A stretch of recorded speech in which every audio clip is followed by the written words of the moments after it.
Hey everybody, AJ here. And actually, I'm back. AJ, what are we gonna do today? I figured in this video, we're going to see how the iPhone X holds up in 2021, if that sounds okay to you. Sounds like a plan. Well then, let's get into this. Can you tell us about your iPhone you have and how long you had it for? Yeah, so I have the iPhone X. It's the 256 gig edition, so the top of the spec, and I've had it for about 3 years now. Can you tell us if you remember, what's the reason you went for the iPhone X?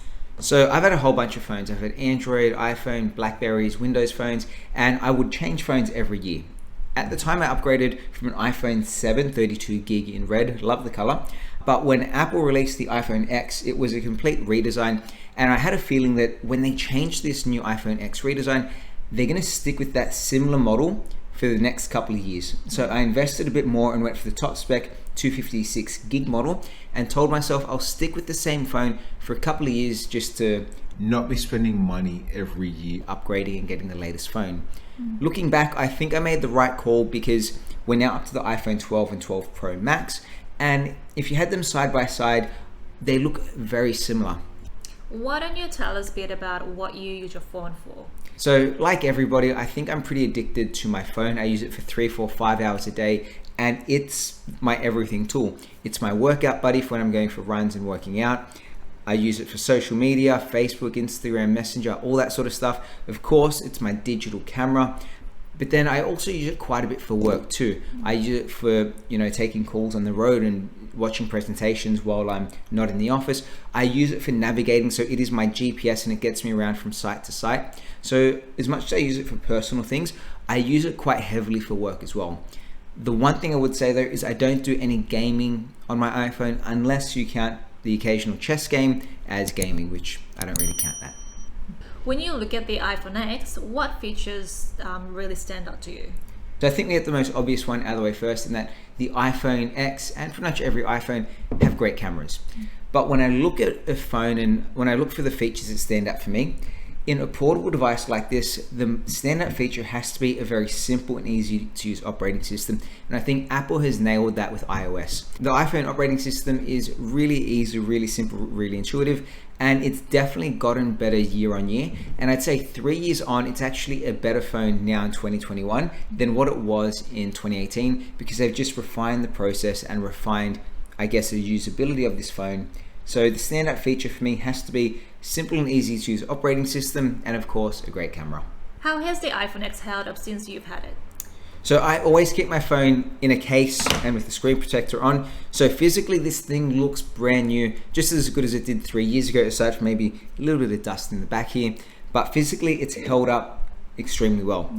In terms of performance, like I was saying, I actually think it's gotten better over time because they've just refined the operating system year on year.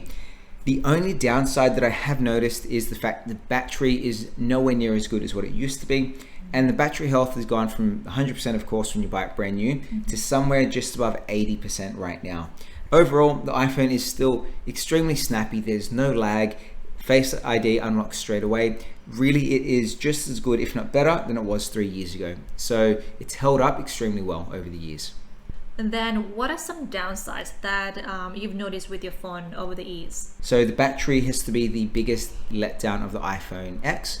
Of course, you can go and pay to get it replaced, but that would be my biggest worry with this phone. Other than that, it's actually been extremely rock solid. Are you planning on upgrading your phone anytime soon? If so, what are you looking at? If not, how come?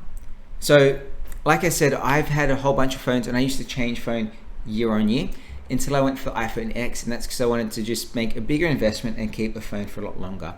3 years on, I thought I would be looking at upgrading, but seriously, comparing this to the latest iPhone 12 Pro and 12 Pro Max, there's no real standout features that really urge me to upgrade. Yes, they have slightly better cameras, slightly better screens, slightly better battery life, but everything that the latest iPhone 12s can do, my iPhone X can do.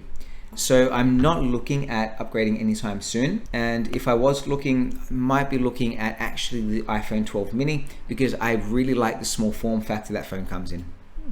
So you could get one of these secondhand for $500 if someone was looking at buying and have a budget of $500.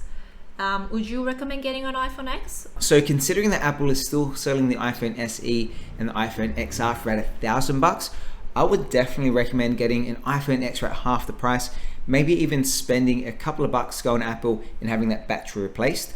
But if you can pick up one of these for half the price and then pay for a battery replacement, I think that's a much better investment, because when I compare the iPhone X versus the SE2 or the XR, this to me is a better phone with a better camera, a better screen, and if you're saving half your money, then it's a standout, no-brainer iPhone X secondhand if it's in good condition.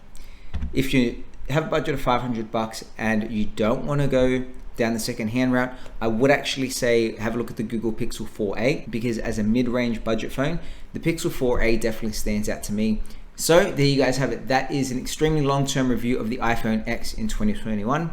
We have come to the conclusion that if you're on a budget, or if you're looking at buying one of these phones, it is seriously rock solid and probably better now than it was 3 years ago, and you're going to save yourself a whole bunch of money. Thank you guys for joining us.